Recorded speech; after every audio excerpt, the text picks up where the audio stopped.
All right. So this month's topic is culture, and culture is all about attitudes, beliefs, and values. We always talk about this. So if you've been here before, you know we're going to dive in a little bit. Hard skills are our technical skills, right? So this is our accounting. This could be client management as far as paperwork, documentation, anything task necessary to do the job you do. And then we have our people skills. So these are the interpersonal skills. And typically with us, we tend to work with companies in that soft skill, people skill land. What's interesting about today's topic is that it actually covers both the technical skills and the soft people skills. And so I'm pretty excited about it because we don't typically get into that technical piece, but culture covers all of it. So very excited about that. Okay, so real quick, put your answer in the chat. According to a recent poll, what percentage of employees believe culture is more important than compensation? All right. Well, I will let you know. 95%. 95% of employees believe culture is more important than compensation.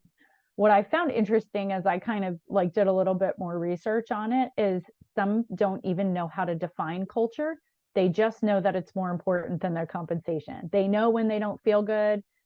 They know, things go wrong. It's like we see it. When things are right, we don't necessarily pay as much attention to it. So most of these people know culture is an issue. They just don't really know what to do with it. So restoring workplaces. So Becca talked a little bit in the beginning about, we exist to restore workplaces and relationships. And so what typically happens inside of a workplace, we have to catch ourselves too. Like I made a mistake yesterday and I tend to overthink when I make a mistake. And so I reached out to my team and I'm like, I need people to like intercession right now because I've got like negative thought patterns because I can identify them pretty quickly. And so what was good is that I was reminded of the fact that I don't need to create a new procedure because I made a mistake. I just made a mistake and it happens from time to time, whether I like it or not. And so we do that a lot in workplaces. So I'm just letting you know we're not immune to it. But in workplaces, we tend to look at things like charts and graphs and procedures and space and things like that. But what we don't often realize is that it's the relationship that actually makes all of those things happen, right? So all of our relationships with our customers, our teammates, our community, that is what fuels all of these things. And just because we make an error, I have good relationships with people. So, and then they weren't really even that big a deal, but it didn't ruin, I didn't lose clients over a couple little mistakes. So culture has two definitions, right? So it's a noun and it's a verb, which I think is pretty cool. So it's like it exists from the person, place, or thing, right? And so we name it. And so what it is, it's things like qualities, behaviors, values, beliefs, practices, and goals. And so what happens, and there's a ton more things, but what I'm trying to show you is that if we do not tell people how to behave or set an expectation of how to behave, we're kind of leaving ourselves open to whatever it is that they think how they behave. And so what I love to press in on too is this is why this is just important for your team, but it's important for your relationship with your clients. Because I promise you, all of us have been in a situation where we did not set clear expectations of what we expect from our clients. And then we end up in these unhealthy client relationships where we have no business, they become a distraction.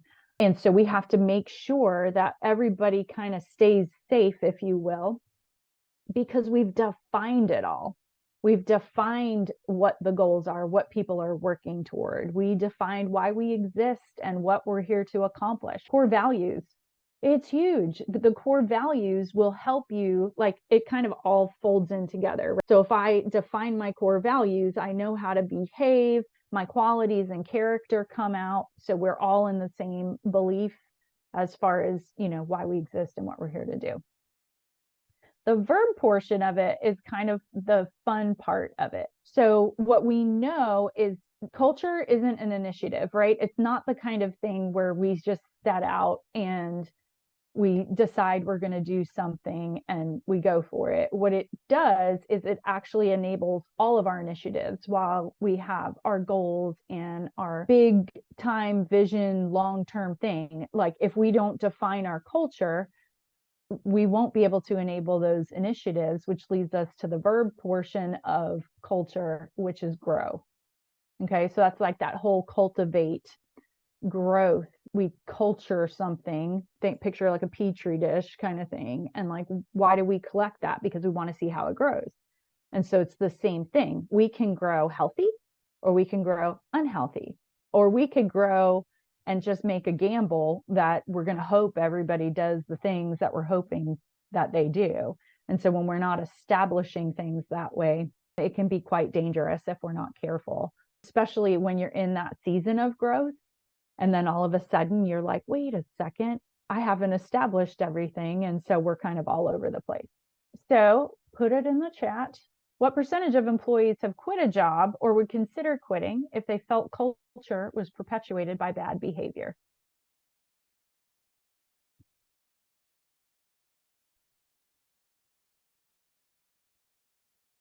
Okay. Let's see, 58%. It is A. We, especially because we're in the space of teaching behavior, what we find, whether you're using DISC, Enneagram, Arno, Myers-Briggs, whatever behavior model that you use, we will tend to, if not taught otherwise, use it as a weapon.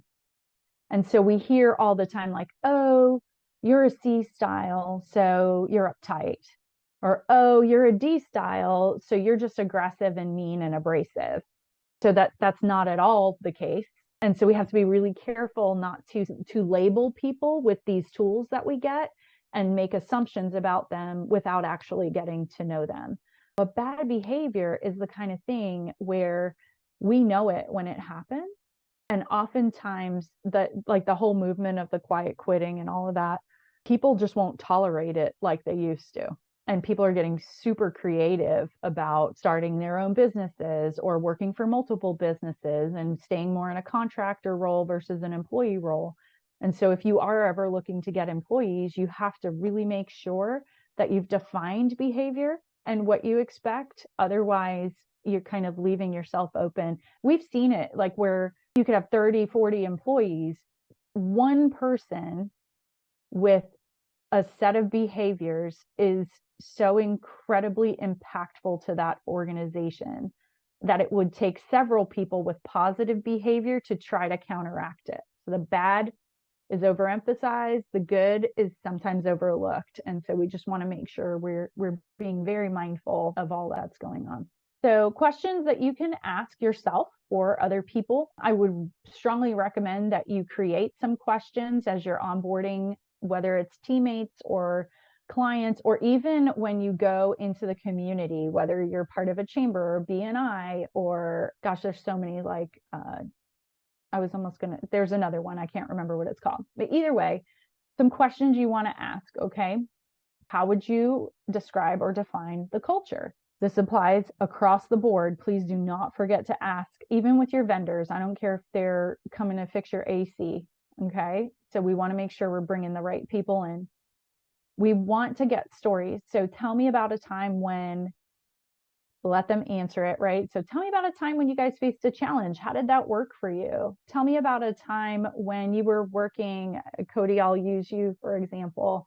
If you were bringing on a new client, tell me about a time when you ran into a roadblock with the last person who did your media. What was that like? Da, da, da. And if they start just totally ripping the other vendor apart, you got to pay attention to that. But if they were like, it was a great relationship and, you know, we just felt like we needed somebody who provided a little bit different service, more of what you're doing.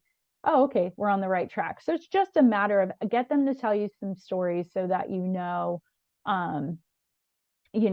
if you are working with a nonprofit and we need volunteers, right? We want to be finding out about other things they volunteered to do and how that experience was, because we want to make sure we're bringing the right people into our space all the time.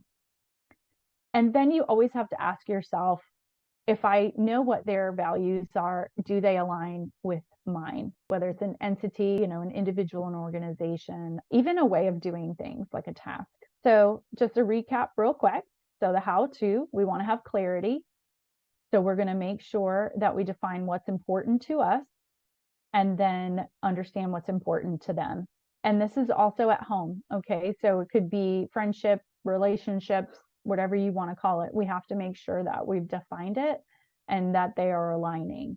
So any of us with older children who are now adults, we need to make sure that even when they go a little rogue in the older years, that there's a really good foundation about the values that we have so that we can draw them back to, home base, if you will. Communication, we have to share it. A lot of us on this call are a little bit more on the introverted side today.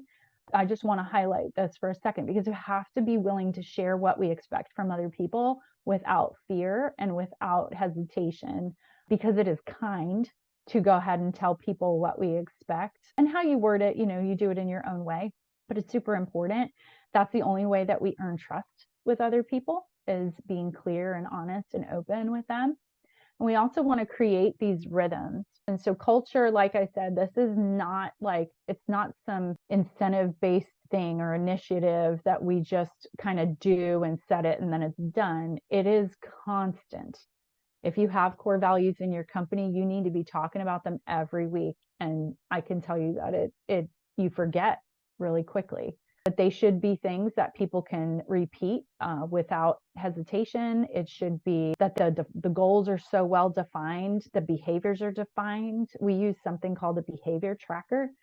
So, I'm held accountable to how many times I have 20 minutes a day of exercise, right? That's even on there because I sit a lot. And things like how many phone calls did I make, or, how many times did I ask for a speaking engagement? All those things are tracked, not because they individually mean a whole lot, but when you do it and you're in this rhythm over and over and over again, it just becomes ingrained in you, like brushing your teeth. We get up, we brush our teeth. It's kind of the same thing. So you want freshy, clean culture, just like your teeth.